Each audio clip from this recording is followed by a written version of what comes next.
Good evening. मैं साधना त्यागी आप सभी का एशिया नर्सिंग केयर पॉइंट की ऑनलाइन क्लासेस के अंदर हार्दिक स्वागत एवं हार्दिक अभिनंदन करते हैं। चलिए आज हम पढ़ेंगे very very very very important topic. आप कमेंट करके बताना टॉपिक पढ़ने के बाद में आपको कुछ सीखने को मिला या नहीं, आप जरूर बताना जिससे मुझे अच्छा लगे नेक्स्ट क्लास बनाने के लिए। चलिए क्वेश्चन के आधार पर देखते हैं, एक अच्छा सा एमसीक्यू देखते हैं जिसमें 4 ऑप्शन को हम समझेंगे, वेरी वेरी इंपॉर्टेंट होंगे वो 4 ऑप्शन। चलो, परक्यूट टेस्ट। परक्यूट टेस्ट जो होता है वो क्या है, किसको बोलेंगे? परक्यूट टेस्ट इज, मैं ऑप्शन बना लेती हूँ यहाँ पर। मैंने ऑप्शन में एक में लिखा मॉन्टेक्स टेस्ट, मॉन्टेक टेस्ट, और मैंने बी के अंदर लिख दिया है यहाँ पर पेप स्मीयर, पेप स्मीयर। बी ऑप्शन के अंदर लिख दिया मैंने पेप स्मीयर। चलो सी के अंदर लिख दे रही हूँ विडाल टेस्ट, सी के अंदर लिख दिया मैंने विडाल टेस्ट।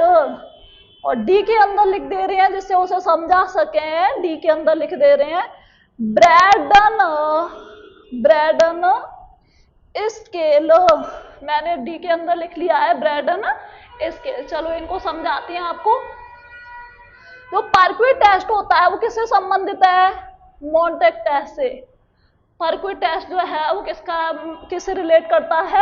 मॉन्टेक टेस्ट से। मॉन्टेक टेस्ट जो होता है वो टीबी के लिए किया जाता है, टीबी का स्क्रीन होता है और सेकेंडरी लेवल ऑफ प्रिवेंशन के अंदर आता है। स्किन का टेस्ट होता है, ट्यूबरकुलिन टेस्ट के नाम से जानते हैं, और इसके अंदर पीपीडी का यूज करते हैं 0.1 ml। क्लियर है? और 0.1 ml में क्या क्या आता है हमारा? एक तो FIPV का अमाउंट होता है, और एक जो हमारी BCG की वैक्सीन होती है 1 महीने के बाद लगाई जाती है 1 साल तक, उसका भी डोज कितना होता है? 0.1 ml। मतलब हमारा जो डोज होता है 0.1 ml, इधर का नहीं दिख रहा होगा, मैं यहां लिख दे रही हूं 0.1 ml। किस किस का अमाउंट होता है? एक तो होता है BCG का, और BCG कब? 1 मंथ के बाद से 1 ईयर, 1 मंथ से 1 ईयर तक। और किसका अमाउंट होता है? FIPV का, FIPV, और आपका मॉन्टेक टेस्ट का। और किसका होता है सेम अमाउंट? मॉन्टेक test, मॉन्टक्स test. इन तीनों में कितना अमाउंट लिया जाता है? 0.1 ml। कितना अमाउंट लिया जाता है? लो डिजाइन बना दिया, डब्बे के अंदर बंद कर दिया। चलो इसको देखते हैं। मॉन्टेक टेस्ट में इतना ही काफी, 48 से 72 घंटे में इसका रिएक्शन चेक करती है, और सेम रिएक्शन आता है हमारा 4 टाइप की जो हाइपर सेंसिटिविटी होती है, जिसको डिले रिएक्शन के नाम से भी जानते हैं। विडाल टेस्ट, इस टेस्ट के बारे में जानते हैं जो टाइफाइड के लिए होता है। विडाल टेस्ट किसके लिए होता है? टाइफाइड। किसके लिए होता है? टाइफाइड। और टाइफाइड का जो पॉजिटिव एजेंट होता है वो कौन होता है? सैल्मोनेला टाइफी, एस टाइफी के नाम से भी जानते हैं शॉर्ट में। जीआई सिस्टम का बीमारी होता है, और इसका सीजन जो होता है रेन सीजन होता है, और कंटामिनेटेड फूड एंड वाटर की वजह से टाइफाइड। मोड ऑफ ट्रांसमिशन क्या होता है? Feco oral route. और रूट की बात करें तो कौन सा होगा? GI system. Mode of transmission क्या होगा? Feco oral route, contaminated food and water. ये विडाल जो टेस्ट होता है वो कौन से वीक पर आता है? 2nd वीक पर। कौन से वीक पर डन करते हैं इसको? कौन से वीक पर किया जाता है टाइफाइड? 2nd वीक पर। नेक्स्ट अगर सभी टेस्ट की बात करें तो एक इसका याद करने का है टर्म बासु करके, बासु। चलो इसको देख लेते हैं। बी का मतलब क्या होता है? Blood test. बी का मतलब क्या होता है? Blood test. और ए का मतलब क्या होता है? एंटीबॉडी ऑफ विडाल बोल सकते हैं। क्या बोल सकते हैं? विडाल। ये तो सभी का फेवरेट क्वेश्चन हो गया है, याद सबको रहता है, मोस्टली कोई नहीं भूलता है। और एस का मतलब क्या होता है? Stool test. कौन सा एग्जामिनेशन करते हैं? स्टूल। और यू का मतलब क्या है? Urine, urine test. ये तो कितने वीक पर हो गया? 1st वीक पर।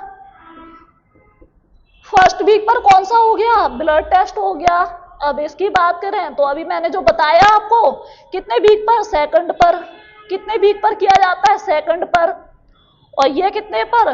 3rd पर किया जाता है। कितना वीक होगा, थर्ड वीक होगा। अब जरूरी है कि बार बार पे वीक लिखा जाए, एक ही बार से समझ में आ जाता है। और ये कितने पर किया जाता है, फोर्थ पर किया जाता है। कितने वीक पर किया जाता है, फोर्थ पर किया जाता है। मतलब जो विडाल होता है वो कौन से वीक पर परफॉर्म किया जाता है, चेक किया जाता है सेकंड वीक पर, टाइफाइड का पता लगाने के लिए। रिसेंटली क्वेश्चन पूछा गया था एग्जाम के अंदर। चलो हम नेक्स्ट के बारे में देखते हैं, पेपिस्मियर।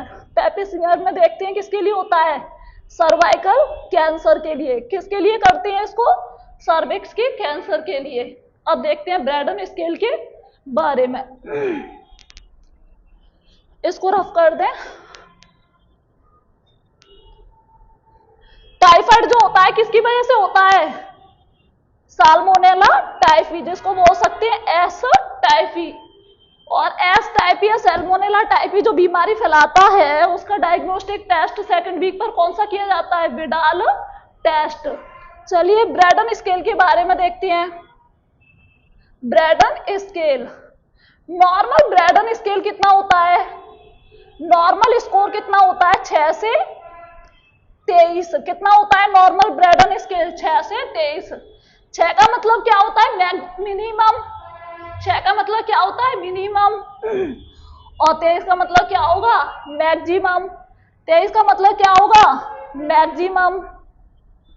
वैसे तो क्वेश्चन नहीं पूछा जाता, अगर पूछा जाए तो 23 तो क्या होता है, मैक्सिमम होता है, और 6 क्या होता है, मिनिमम। क्लियर है।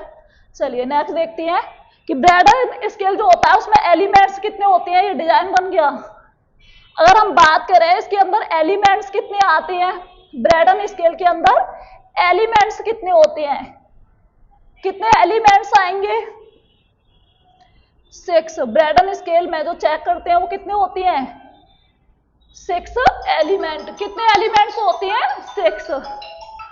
ब्रैडन स्केल के अंदर कितने एलिमेंट्स आते हैं, एक मिनट रुकिए।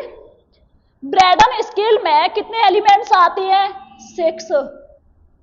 और 6 एलिमेंट की बात करें तो वो 6 एलिमेंट्स जो होते हैं,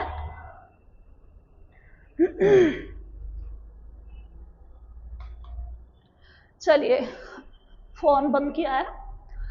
अगर बात करें ब्रैडन स्केल के अंदर एलिमेंट कितने आते हैं, 6। और इसका स्कोर जो होता है वो कितना होता है, 6 से 23। और कम होता है, मिनिमम बोलते हैं 6 को, 23 को बोलते हैं मैक्सिमम।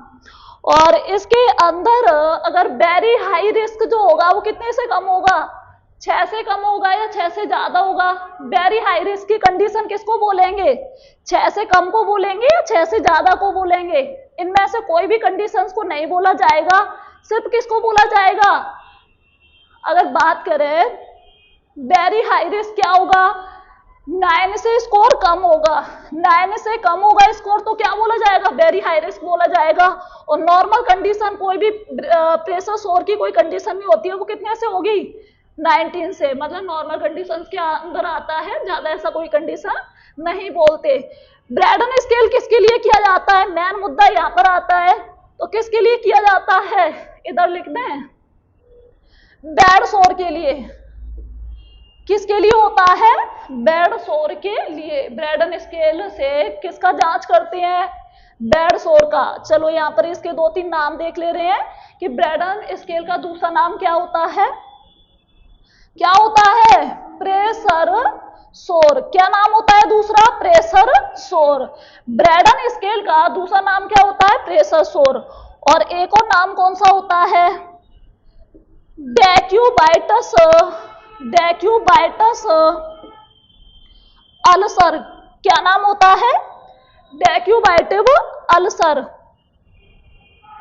बेड शोर, प्रेशर शोर और क्या बोलेंगे, डेक्यूबाइटस अल्सर। इसकी जो मोस्ट कॉमन साइट जो होती है वो कौन सी होती है, सैक्रम। और अदर में बोल सकते हैं हील वगैरह। तो इसके अंदर हमने इतना देख लिया। और ये जितने भी हमारे स्किल होते हैं, डायग्नोस्टिक टेस्ट है, वो लेवल ऑफ प्रिवेंशन में कौन से में आते हैं, सेकेंडरी के अंदर। प्राइमरी में आता है हमारा कोई बीमारी होता नहीं है, रिस्क फैक्टर प्रेजेंट होता है जिसमें इम्यूनाइजेशन वगैरह रोकथाम करते हैं। और सेकेंडरी के अंदर आते हैं अर्ली डायग्नोसिस एंड ट्रीटमेंट। तो हमने देखा परक्यू टेस्ट किससे संबंधित होता है, मॉन्टेक टेस्ट से।